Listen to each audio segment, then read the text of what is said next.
Hello, Internet.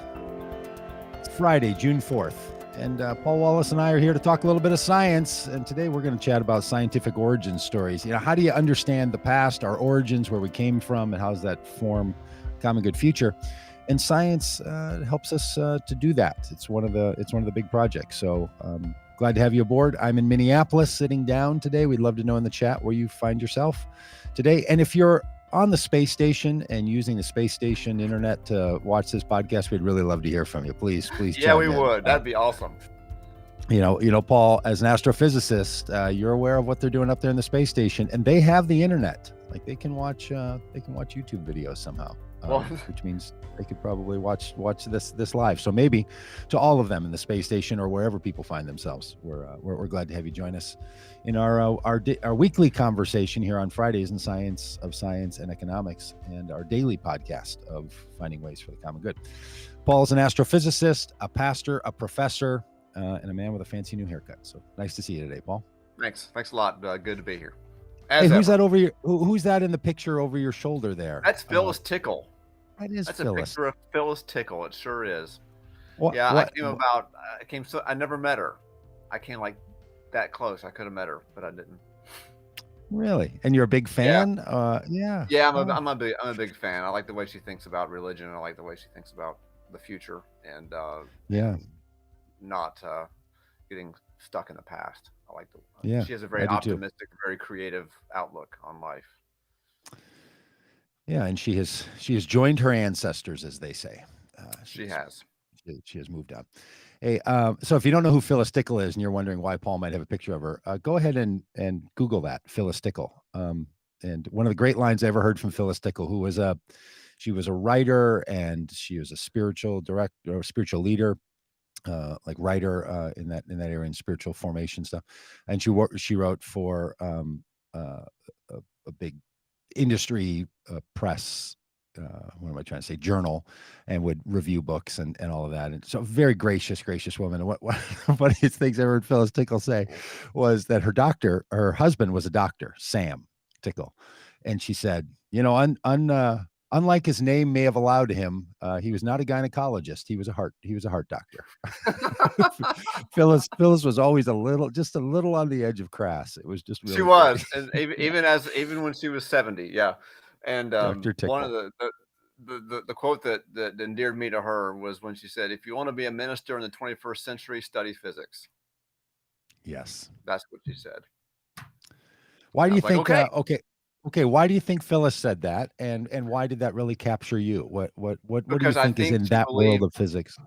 Because I think she believes that the cosmos, the world as unveiled to us by science, was a doorway to faith, essentially. That it was nothing to be feared. It was something to be embraced and learned from, and that if you want to know about the world, you have to know some science. If you want to engage in the world meaningfully and with any sort of sense of reality, and hope, and but I think she really thought that science was a gateway to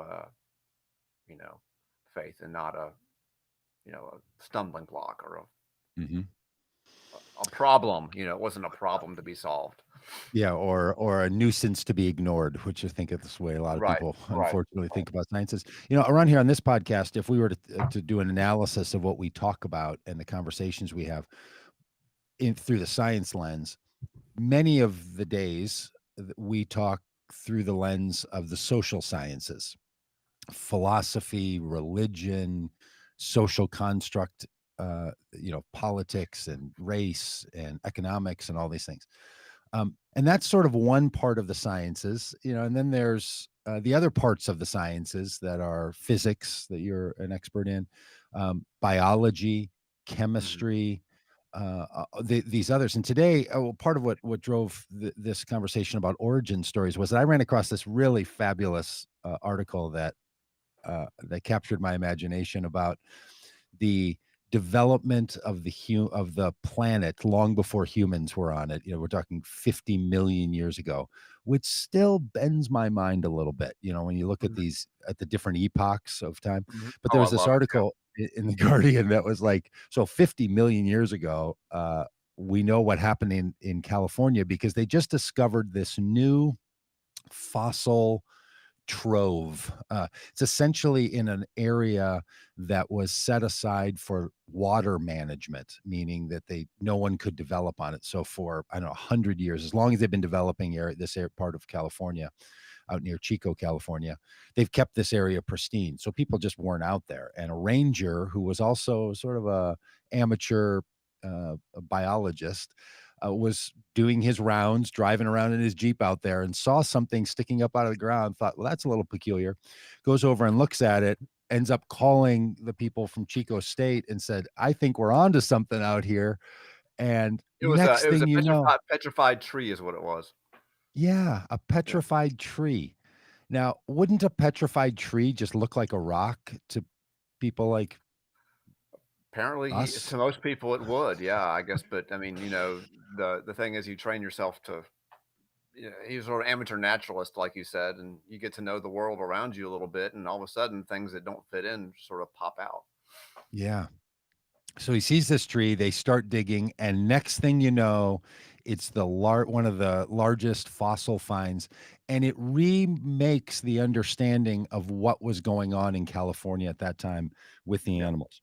They sort of describe it, and they have an illustrated picture of what they can sort of put together of like part forest, part prairie, all these what we would now consider to be just bizarre animals, all yeah, kind of living together out there. And boy, Paul, that's what sort of stirred my thinking about the origins of this planet, right? So now out there in that area, sure, that particular piece of land is still protected as underwater management, but all around it, we've developed. Humans have put their imprint all over Northern California.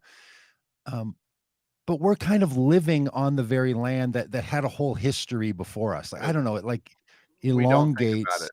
Yes, Yeah. it is it in the ground you're standing. The ground on which your house there is set. God knows what has happened at that spot over the last 50 million years, 100 million years.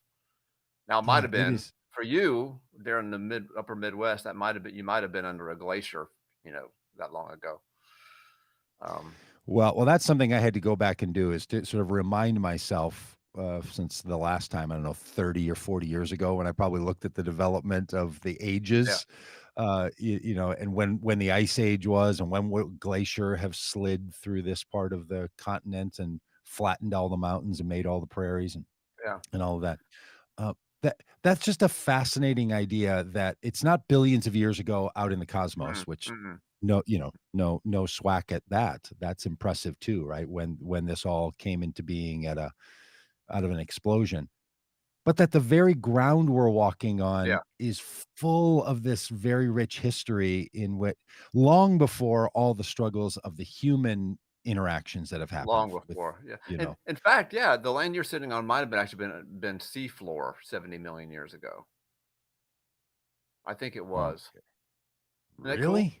Yeah, I think Is so. that why I think there's, it. like, sand dunes in the middle of, like why in the world are there sand dunes in Michigan? No, I don't think that's the reason, but you do have to wonder that. Yeah, I mean, I just look around and I think, I don't know anything. How is all of this here? We put a new driveway in, which now I've Mhm. talked about on three different podcasts, so congratulations everyone for keeping up on our driveway escapades this week. But what it meant was there were some places where we were gonna put the driveway in. The ground is coming up and fighting back, right? We have these tree roots that Oh, just yeah. grew, and there's this great thing about how we now understand that trees are dynamic, that there's a kind of intelligence inside of trees where they're communicating, and fungi creates this communication mechanism below the ground, so nutrients are moved between trees and forests, and Mhm, like they're just trees are going for water and they're finding it out. They're sniffing it out somehow. A tree root mhm. will just go to wherever water is. That's so beautiful and fascinating and wonderful until it busts up your concrete Yeah, and right, like it breaks right, your right, garage floor, right. and you're like, these trees, they're alive and they're attacking us.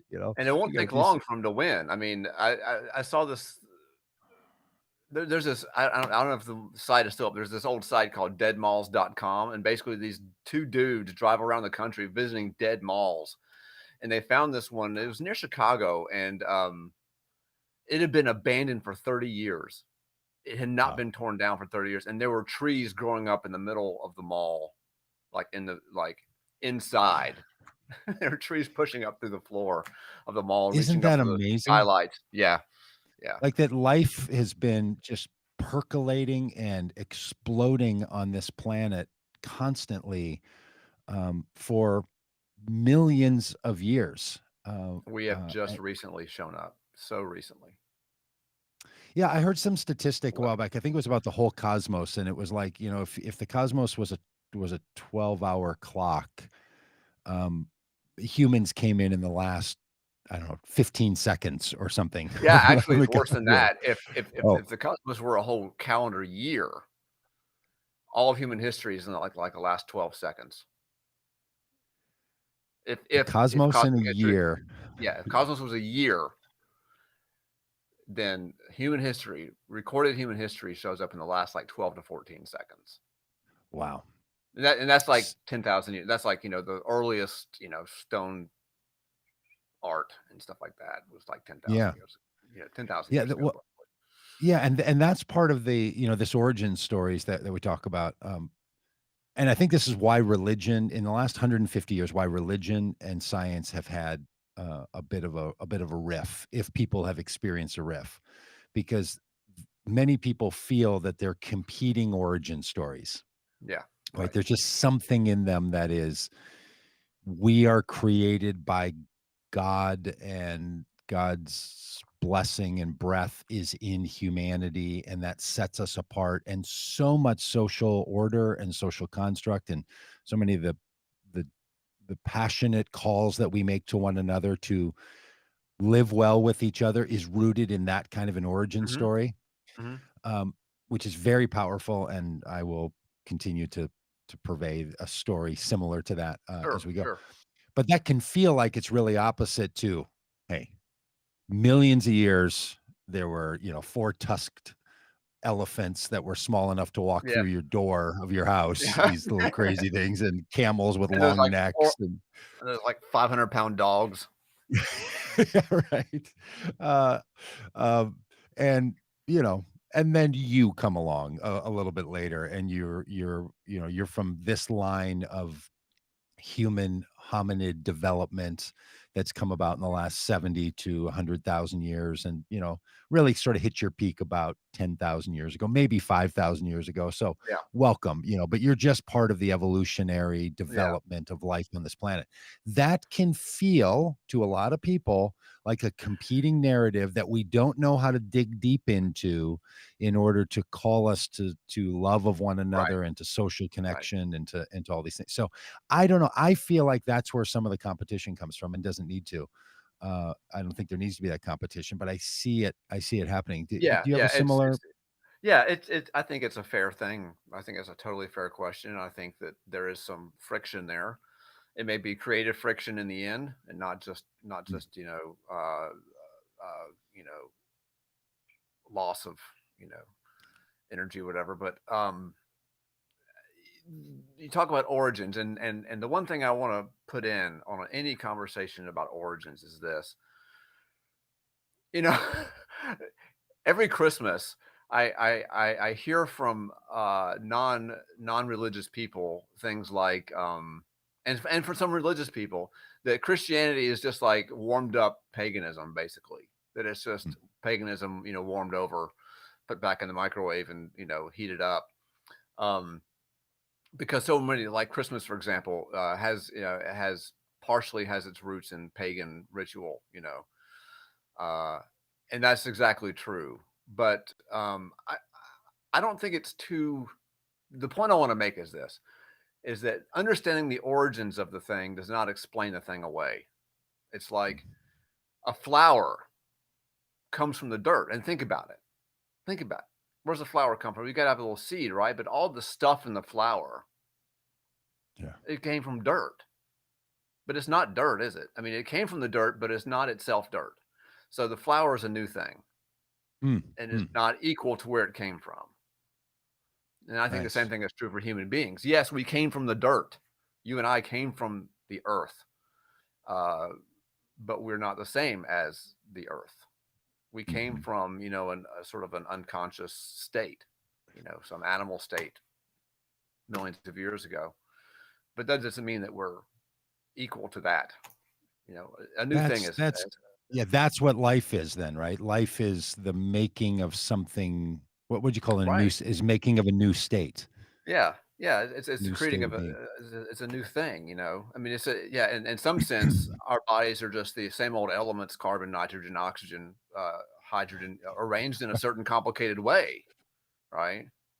But does that say all there is to say about us? Of course not. Mhm, mhm. A new thing has arrived. So part of what also had me thinking about this, and this comment of yours now is gonna, there's a thought that'll fester. Um, there's a lot of conversation right now about where the coronavirus came from. It's Mhm. in popular culture, it's being pushed hard. And the origin story of that feels important to people. Mm, And science is being asked to explain it.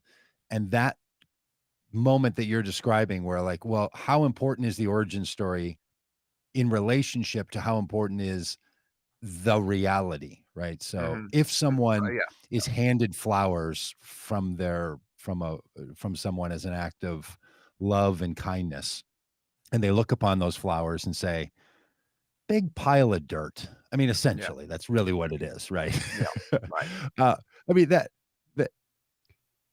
invoking the origin story there sort of misses the point. Uh, Exactly. so there's some people who say about the coronavirus, like, who cares where it came from? Look, it's here, and we've got to figure out how to deal with it. Let's not spend a whole lot of time hunting around for its origins.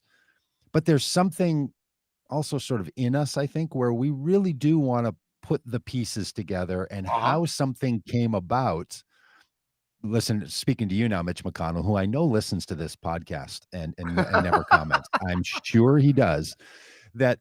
No, maybe seeing the insurrection on January 6th doesn't tell you everything about where it came from. Maybe a little investigation, to pull Mm, us into some politics. I don't know mm. if you heard the Senate minority leader say, we don't have to investigate the insurrection on January 6th. We were all there. We all saw it. Nothing more is going to be learned about that. Like, let's just punish the people who did it. Nothing to see here. Nothing to learn. That is so anti-science in one sense, right? And so it Right. is with the coronavirus. There's some people who really aren't as concerned. Some people are trying to use the concern about where it came from to blame China, to drive anti-Asian sentiment, to try to make the Biden administration look ineffectual at getting the answers to questions. So there's a lot of motivations, but it does seem like we wanna know, and science can help us Yeah. to know these origins of things. When No, you're I think it's learning and you're being trained up as uh, a scientist, is that a part of the like, is that part of what y'all yeah, talk about it's is it's sort of just innate in the thing itself. I mm, mean, because questions, I mean, scientists want to know how something came to be, what's behind something, and so it's just sort of digging back into origins is just a natural extension of the question asking that mhm. science really ultimately is. Yeah, Yeah, the question, um, like, yeah, how did this all come to be? and I Boy, think the that is question of just where the coronavirus came from, if it's, I mean, it's China. We're dealing with China, and they're not going to give up any information. Um, I think from a mm, pragmatic scientific point of view, it'd be great to know where it came from. mhm. Obviously, to prevent us, so we'll learn something. I mean, my God, don't you want to learn something from this? Yeah. Um, but from a but the it's really hard to do science in a situation with when there's this kind of politics, both domestic and international politics involved. It's just I can't imagine. And your feeling They might is figure that it out. whatever needs to be learned about origins in the Wuhan area of China, we're gonna have a difficult time learning sufficient amount of the origin because the Chinese government will have its hands somewhere in there, and if it looks Sure, bad on China, the assumption sure, is they're not gonna fess up. right. Of course not. Um, And we wouldn't either. Maybe we would, but I mean, if science were more controlled by the government, certainly, um, Yeah. that's a scary Yeah, thought. I do hope we, but I'm also a little concerned about, as if, my concerns should matter when they're discovering the origins of the coronavirus. Whatever theories are in place a year and a half after a major happening like the introduction of a novel virus, Hmm. whatever we're assuming where that came from now, I'm guessing is going to be enhanced, corrected, made more accurate 10 years from now, 15 years from now, right? When it Maybe matters 100 years less. from now. When Yeah, it matters less. and doesn't science just need the time to really suss this stuff out? Like, we have sort of a demand that we put on Yeah. knowledge that can come from science that just can't, it just needs a little bit of time, it's, Yeah. Yeah. Science is as it slow as most of the time, most days of the week. It's a very slow, tedious process. It's a grind. it's a It's grind. not. It's not. Eureka. That happens, but it only happens after months and years of the grind. Usually. When the scientist has lost all connection to reality, finally screams eureka, I've discovered it, and then keels over. That's in my mind about the scientist that has been obsessing about an answer and then finally gets it, and that's it. Yeah. It all Science ends. operates best when fewer people care about it, because like I'm Hmm. thinking about like evolution, for example. Uh, if certain people were in charge, we never would have discovered evolution, right? Because it's too threatening. So Oh, when it gets personal, when it gets close to human beings and our identity and who we are, it gets touchy, and science becomes less possible because huh. there's so much, it's freighted with so much extra stuff.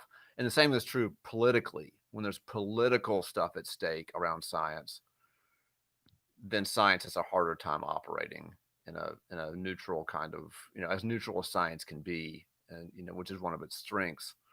Um, and by neutral, I mean sort of politically neutral, not Yeah. philosophically neutral.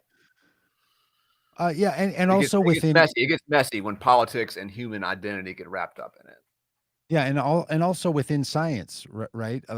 Like reading that story about the fossils that were found, then I started poking around at all the epochs, and then I discover this idea that there's this certain um, kind of a kind of an episodic a Mhm. bottleneck in human evolution, right? Where human beings come from the hominids, and they come from the the Desanovins or something like there's these ancestors to the human beings Yeah. that don't exist anymore. And there's these theories that people say, well, look, the way that happened was there were some cataclysmic happenings, maybe a 10-year winter of Yeah. a big explosion, and uh, certain species couldn't survive. So you end up with a very small, this is 70,000, 100,000 years ago, a very small group uh, of um, humanoids that were Yeah. able to carry on. So we can trace back, and they're doing all this now through genetics, not through fossils. They're It's crazy, isn't tracing it? genetic patterns. It's just really crazy. I bring that up because in that world, when you read about that, as I hope people will on Wikipedia, Dan, maybe you can put up that little graphic. Yeah, the Taboo catastrophe theory is one of these. That there was a big volcanic explosion, and they think that it blotted out the sun for a while, about 100,000 years ago. That kind of happening. When you read that article on Wikipedia, it will say, now this is under great discussion and debate, right? So I would imagine in science that there's all kind, when someone discovers something new and it works against what the current theory in place, it's not Yeah. just political interference, and I'm guessing it's not just public interference. Is it true that it's also other scientists that interfere a bit and Absolutely. say, Yeah. Oh, yeah. Oh, yeah. We all have yeah, egos, right? Even scientists are just people. They're no different than you yeah, and me. Um, yeah. Sure. Scientists, I mean, somebody who established their career pushing a certain theory don't want to see that theory go down. And they have something invested in it. Absolutely. Yeah. So do scientists keep this stuff? Like if they feel like they're on to something, I heard an interview the other day with the person who's very much popularized the trees are alive theory. Mm. Um, she said when she was first putting that out 20 years ago, the people in her scientific world were like, "Oh no, no way! Like we are going to clear cut these trees because they're just, there's no, they're not interconnected. This business about fungi moving, all the stuff we talked about earlier, that's just not something we need to be concerned about." She had to keep it sort of quiet and then release it only in public at conferences so that a whole bunch of people would find out. Like there's a little bit of a drama story about how Yeah. new Yeah. ideas in that world get out. Is that true in the sciences? Like I know that's It's true in the social sciences that people keep their ideas quiet, at It's first. true. It's a little harder in a lot of today in science because so many scientific efforts are collaborative and involve Mm, pretty large collaborations of people.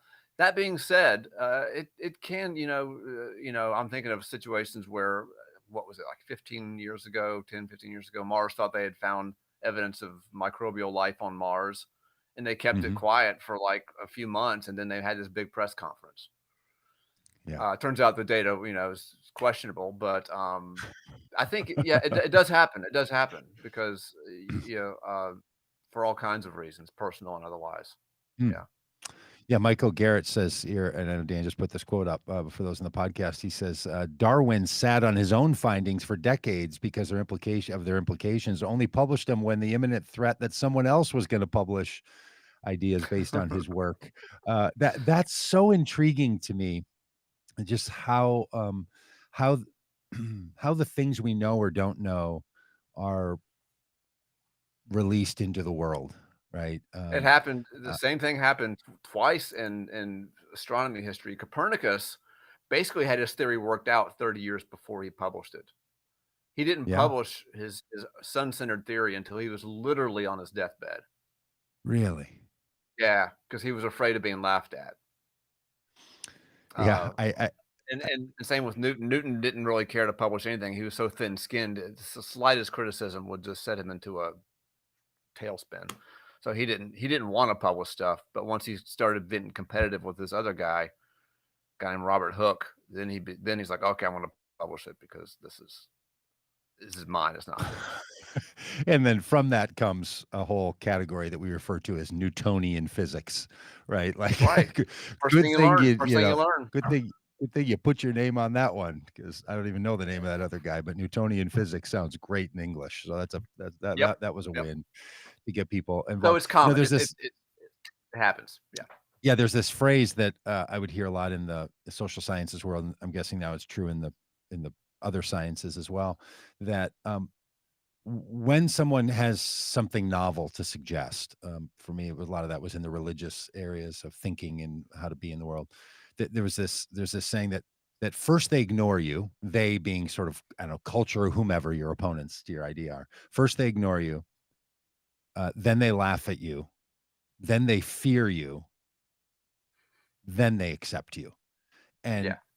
some people argue you really have to go through that being ignored, being laughed at, being feared before acceptance can come Yeah. to novel ideas. It's just sort of how human beings choose to Yep. respond to these kinds of ideas. Um, and if you know that that's the pattern, then you can work your way. You can work your way through it. And it's likely true in And if you look at anyone looks at their own life and new ideas they've taken on, they may have said like, I didn't even know that was a thing. And when I first heard about it, it sounded ridiculous to me. Then I thought, oh no, maybe this isn't so safe. But you know, our, I gave it a try and it's actually pretty good. Yeah. Um, It just, happens just in talking about politics too. eating I mean, spinach. yeah, it happens in politics. I mean, 30 years ago, talking about legalizing marijuana was like you had to be a nutcase. You basically were just a burned out hippie if you you know, thought that marijuana should be legalized or socialized medicine or whatever. Yes. You Yeah. know, I think we're on the Yeah. Well, fighting stage in that right now. yeah, I can feel it's almost like this argument about the radical socialist left is, which I don't think is happening. I carry a lot of desires for our country to live in ways that people refer to as the radical socialized left. I don't Mhm. think it requires socialism to get there. I think it can birth in a lot of other spaces. So when people say, "Boy, this country has gone totally radically socialist left," I'm like, "Oh, wouldn't that be great?" But really, we're not. We're not anywhere close. But it's kind of following that pattern, right? Where it's now in the somewhere between being laughed at and being Yeah, feared. yeah, Like Republicans are trying to move people from like, this is not just silly talk that Bernie Sanders and others are talking about. This is dangerous and we have to stop it with everything we've yeah. got. Like, you're moving into stage 3 here. The next stage is okay. I guess I've Social Security is not so bad. It's gonna Yeah, reach right, acceptance. right, or yeah. There's a good current version of this in astronomy, actually. They've been Hmm. looking for this thing called dark matter for, like, Mhm. 40 years. Been looking high and low, everywhere, all over. Nobody's figured out what it is yet. And, I mean, every year there's a set of new papers, "Oh, maybe it's this, maybe," but nobody's found it. And maybe it doesn't exist. Maybe it's, this is my own pet theory, that maybe our theory of gravity is wrong or something. Uh, but that's an idea that at this point is not being taken seriously by anybody because so many people have invested so much of their lives looking for dark matter. And to say, oh, it's actually not there is like, it's anathema. You just can't say it, for example. Well, I was saying when you said maybe our theory of gravity is wrong, I looked over at this fancy little, soundboard thing that I have with sounds on it, and I was trying to find one that had Woo! the, "Whoa, whoa, whoa, hold on a minute. I mean, there's one constant, Yeah, gravity. We've been told that the I whole mean, I know time." saying Einstein was wrong is a pretty big deal, but still, my point is simply that when you've been looking for something for 40 years with ever increasing technology and you don't find, maybe it's just not, maybe it's not there. Maybe we're Yeah, missing something. yeah, that's how I feel about self-love, true self-acceptance. Just been looking for it for 40 years, can't find it. It's never gonna it's never gonna happen. Uh, But what yeah, I what hear what you. what I hear you. what is fighting? What is keeping you from finding it? It's like It isn't what is there. It's keeping not us from, possible. yeah. What's keeping us from saying maybe there's no dark matter? It's a whole industry of scientists who have, you know decided that Yeah. it's there. We just hadn't found it yet. So yeah, there's all kinds of societal, sociological effects in science. It's not this sort of, it's not this kind of idealized view from nowhere. That Mhm. there's no human messiness to it. It's completely grounded in human silliness, like everything Yeah, else. like everything else. Yeah. It's amazing how much impact human beings have had, on the planet. Like, whenever 5,000, 7,000, 10,000, 15,000 years ago, our modern version of human beings started to act in the world. And they date that genetically and also then by the artifacts that they find from tools and Mhm. writings and civilizations being developed. And all in all, you sort of go back 15,000 years, and much before that, you don't have anything that looks like current Yeah, human beings. This last 15,000 years, or you know, less if you like, has had a yeah. dramatic impact. And do you think that, if that's the case, right, that something dawned 15,000 years ago, and that's what we're seeing now from this technology we're using and friggin' people on the Yeah, moon and going to Mars, like the amount and the ability to destroy life on yeah. this planet and the ability to affect it over long term and short, it's incredible. Do you think human beings are still in the mid do you think the human genome, the human type, I don't want to try to get the right word here, that the human species is going through another kind of a big move like that? Like, We do you we, think, you mean just sort of this self awareness on a global scale? Is that sort of what yeah, you like, mean? do you think compared to what the humanoid was 10,000 years ago, different now? And like, is some of the struggle we have that we're in the middle of this real evolutionary change in humanity right now? Is that Because sometimes It, in the spiritual worlds and so on, people talk about new levels of consciousness and awareness and all yeah, that yeah. stuff. I don't Like, know. I would like to think so. Maybe these things are accelerating, and we're sort of pushing up against a new way of seeing ourselves, a new way of understanding the world. I would say maybe I'm wrong. Maybe I'm just sort of in my own little world because I'm a scientist. But I would say that actually modern science over the last 400 years could very well be one of those moments where, because it's mhm, really counterintuitive to step back and to yeah. look at the world in this kind of mathematical, sort of almost disconnected way. And it's been so fruitful and has shown us so much that we could never have known before. I mean, Mm, the universe that we know today and the universe they knew 400 years ago, there is no comparison. There is no comparison. This is why I think it's a great spiritual opportunity for spiritual development, to understand mhm. science, and to, because it is so different. You live in a world so unlike what you think you live in. Um, it's just this enormous, uh, what am I looking for? A paradigm shift.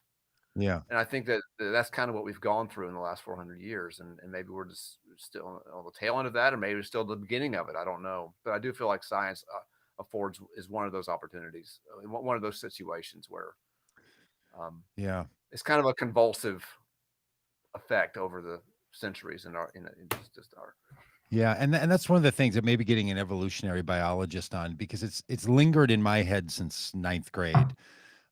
Like, I get it that developments change over time. It happens episodically. That yeah, evolution doesn't happen in a straight line. It happens in a web. So there's a lot of things happening, and the energy, and some succeed and some don't, and it's measurably complex.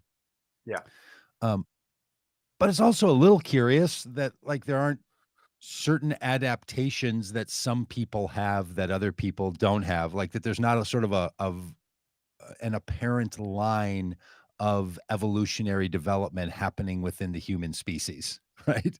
I mean, short of height and, some skin tones and, yeah, susceptibility to certain diseases, perhaps, human beings are all the same. Like, nobody's got, like, well, there's one little line of us that, yeah. where, I don't know, I think the if we ear has remained changed, or isolated, another finger or something. It's just curious that none of well, that if variation is anywhere inside. Big differences between chimpanzees and human beings, even though they yeah, share 95 to 99% of yeah. genetic code. But within human beings, the human species, there's just no variation per se. Am I right about that? But Yeah, again, there's I don't know a if couple it's of things to gray say. area. One is that 200,000 years, which is roughly how long modern human beings have existed, is not very much time. But number two, we're we're not isolated from each other. I mean, what you want to do is look at maybe some of those tribes No. who have been completely isolated. But if some of us were to go to Mars, like if Elon takes us to Mars and we end up out on Mars, and then there's no interaction between the Martians and the Earthlings, Hmm. we would over time evolve into two different species. Separation is what's required. We would That's a actually evolve. fascinating notion. Yeah, yeah. Separation is what's required for For evolutionary speciation, the deviation. splitting of species. Like you got some birds in a certain area, and mountain range pops up between them, and it separates the two. Or maybe island drifts Yeah. off from the coast over 10 million years, separates two species.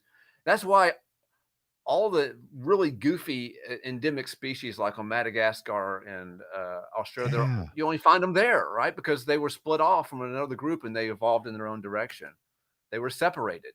So if we were to separate from ourselves uh, over a million years, we would be separate species. It'd be crazy. Yeah, and maybe even yeah. I don't know how much time it take, because this curious thing about the splitting of the human species from the chimpanzee, like that, whenever that happened, that wasn't millions of years ago, right? I mean, there was, I don't know, that Yeah, share. yeah, I think that was a couple million years ago. That was a couple And million then, years ago. oh, so But then but it's but the, we achieved our what we call our modern form, yeah. you know, Yes, yeah, with right, right, the right. shape of the skull and so forth. That was about 200,000 years ago. Yeah. And then there's those 2 other, in the genetic code, they find these 2 other, variants, I should have pulled them up.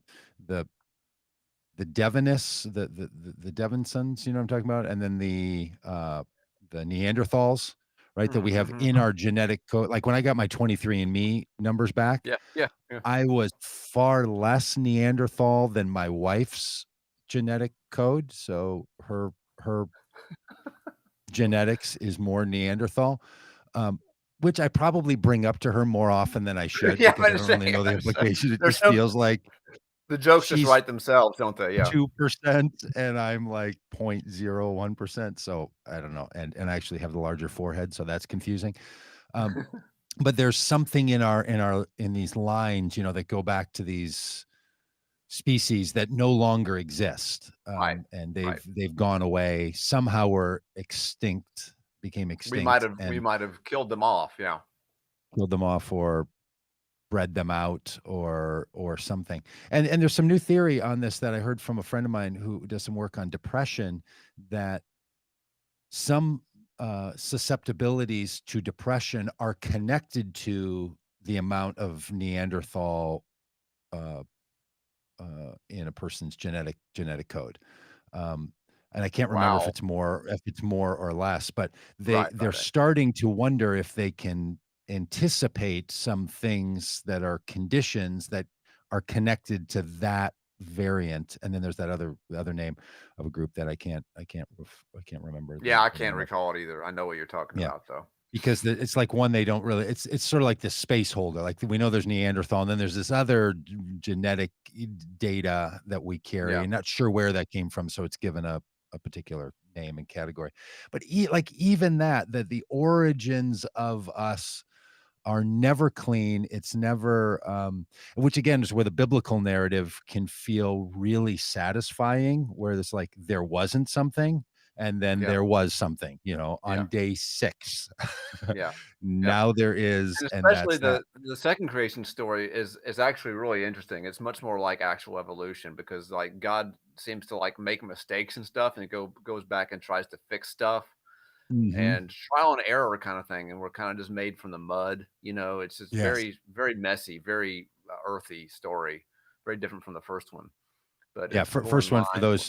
for those who have long forgotten or never did dive in, chapter 1 of Genesis and chapter 2 of Genesis, chapter 3 of Genesis give us, depending on your counting, 2 or 3 different creation stories. And then you hit that big flood narrative, and boy, all of a sudden, like, okay, I'm not suggesting there was a flood and somebody built a big ark and put a couple of animals of every kind onto Yeah, it and I hear you. preserved them for 40 days. But the narrative that there was a cataclysmic happening, and that cataclysmic happening reordered society, reordered life on this planet, and from that we ended up with, Yeah, our modern yeah. life. That's kind of like that was intuited 5,000 years ago in the Mesopotamian culture that gave us Well, the and in there the indigenous was. communities, they all talk about one of those. Like, every Yeah, human yeah, civilization says there was yeah. a thing that happened on the planet where everything kind of went kaput.